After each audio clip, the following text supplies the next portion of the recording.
Moi, c'est Parfait Afougouin Kitoulé. Je suis entrepreneur et acteur politique à Dassane.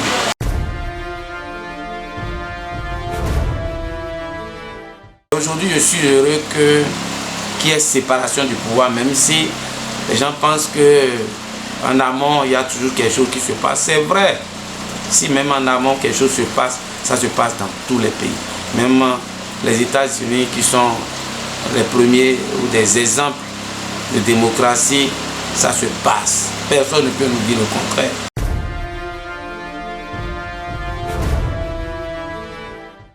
Pour moi, le PAG1, pour moi, ça, je parle de moi, nous avons réussi. Patrice Talon a réussi.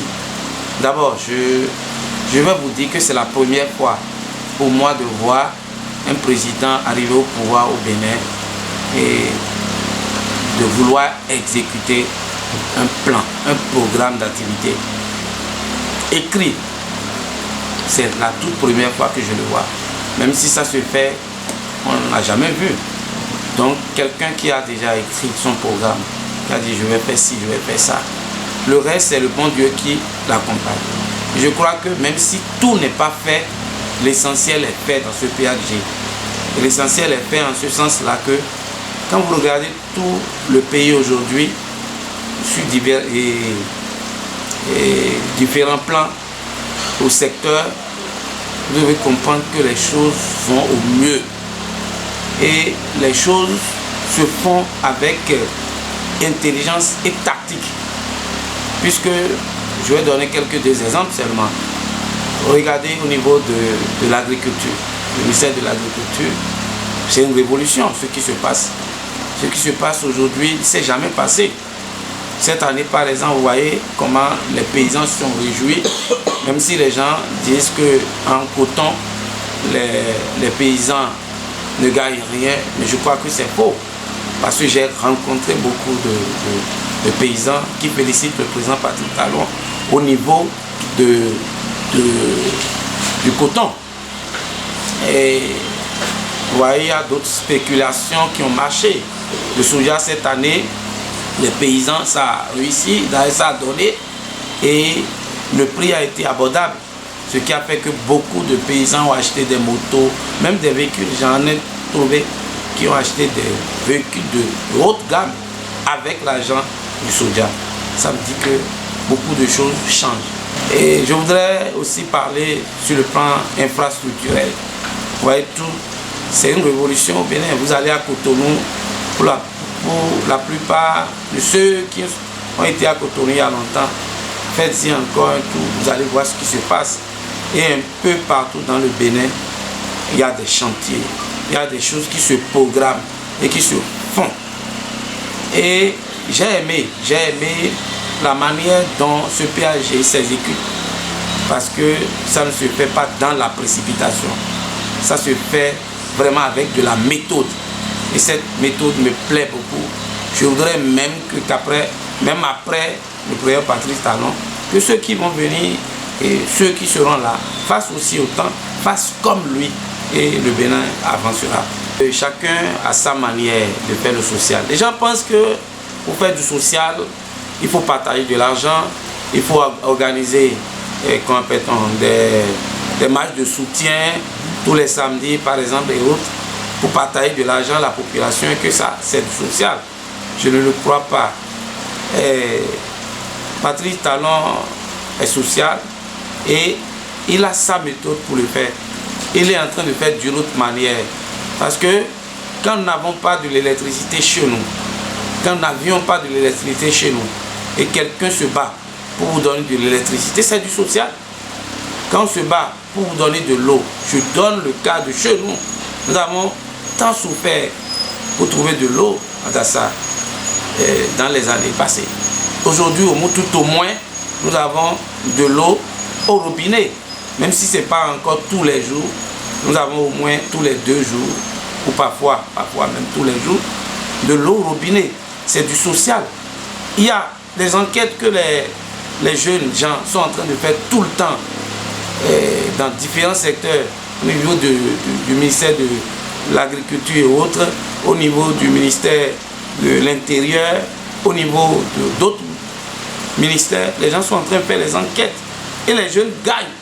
Ce n'est que ceux-là qui ne veulent pas se battre, qui veulent combattre un gouvernement à 100%, qui disent et qui parlent ainsi, qui disent qu'il n'a pas de social.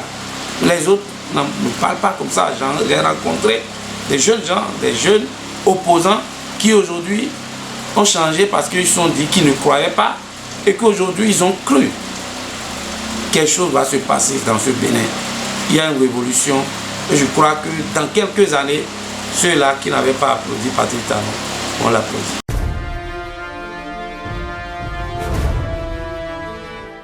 Et dans le PAG2, je crois que beaucoup de choses vont se passer encore. Et beaucoup plus. Il y aura le contournement de nord de Cotonou. Il y aura la construction du siège de l'Assemblée nationale.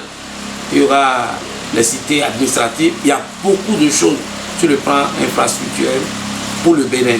Et je crois que les stades vont continuer. Et nous en avons déjà fait dans le PAG1 près de 22 stades qui sont sortis de terre. Et dans le PAG2 également, je crois qu'il y aura encore près de 22 encore. Et ma ville d'Assa aura certainement ces 2 stades parce que nous avons droit à un stade départemental et à un stade communal. Mais même si dans le PAG2, nous n'avons pas les deux, nous aurons au moins un stade dans le PAG2. Et le PAG2, tenez-vous tranquille, ce sera du boom. Du boom. Et bien nous allons voir et nous ne vont pas croire. Nous avons tous lu et entendu quand même qu'il y aura le volet social. Et en l'occurrence, l'augmentation des salaires des fonctionnaires qui sera effectif. C'est déjà très bon, très grand. Il y a beaucoup de projets,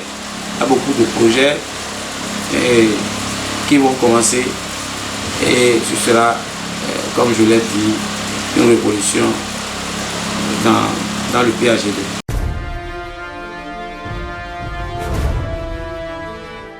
Vous me permettez de saluer encore une fois le président Talon qui a vraiment une ouverture d'esprit, qui est un homme de développement. Ce problème de chef de département a été déjà débattu longtemps. Et vous savez qu'il y a longtemps, ça devait déjà être fait. Mais les précédents présidents n'ont pas eu le courage, je précise le courage de le faire, ce que le président Patapata a réussi à faire. Et je le remercie encore une fois pour le choix fait sur Dassa, sa journée, notre commune. Et je crois que pour ceux qui sont avertis, qui savent ce qu'on met dans chef-lieu département, parce que j'en parle parce que d'autres disent est-ce que c'est ça nous allons manger? Bien sûr, parce que quand il y a le chef-lieu département quelque part, ça booste le développement de la commune. Et il y aura la cité administrative, comme je l'avais dit tantôt, qui sera une effectivité. Et dans cette cité, vous voyez, les directions départementales sont déjà là. Et il y a d'autres qui vont s'ajouter. Et en s'ajoutant, vous voyez, il y aura beaucoup de fonctionnaires dans la commune, beaucoup de cadres dans la commune. Et là, ça booste. Les bonnes dames vont trouver à faire. Les jeunes gens vont trouver. Voilà, ça va booster les activités économiques dans la commune. Et puisque ce sera ça encourage le gouvernement à investir. Et le gouvernement aura investi dans les infrastructures de routes, aider la commune a tracé les voies d'accès pour faciliter l'accès aux administratifs qui seront dans la commune.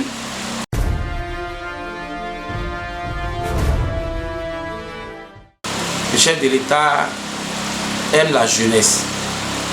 Et moi je crois que le Parlement qui va commencer à partir de 2023 sera un Parlement de jeunes. C'est un Parlement des jeunes. Il y aura beaucoup de jeunes. Je crois qu'il y aura près de 80 à 85% de jeunes dans ce Parlement pour renouveler la classe politique. On en a besoin. On en a besoin. La classe politique du Bénin doit être renouvelée. Donc il faut que les jeunes soient au pouvoir. Il faut que les jeunes soient à l'hémicycle pour faire aussi leur preuve. Parce que nous avons des jeunes très intelligents, nous avons des très hauts cadres qui sont capables de faire du travail que les aînés sont en train de faire et de faire plus que le travail que les aînés sont en train de faire aujourd'hui. Donc je crois bien que ce sera un Parlement à 80-90% de jeunes.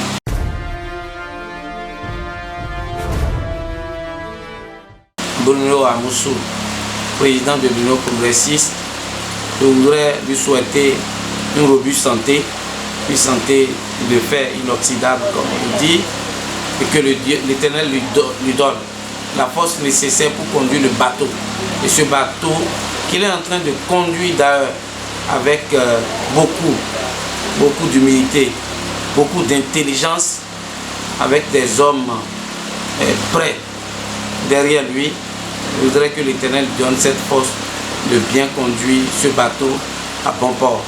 Également au chef de l'État, que Dieu l'inspire plus et que Dieu lui donne le courage et la force aussi nécessaires.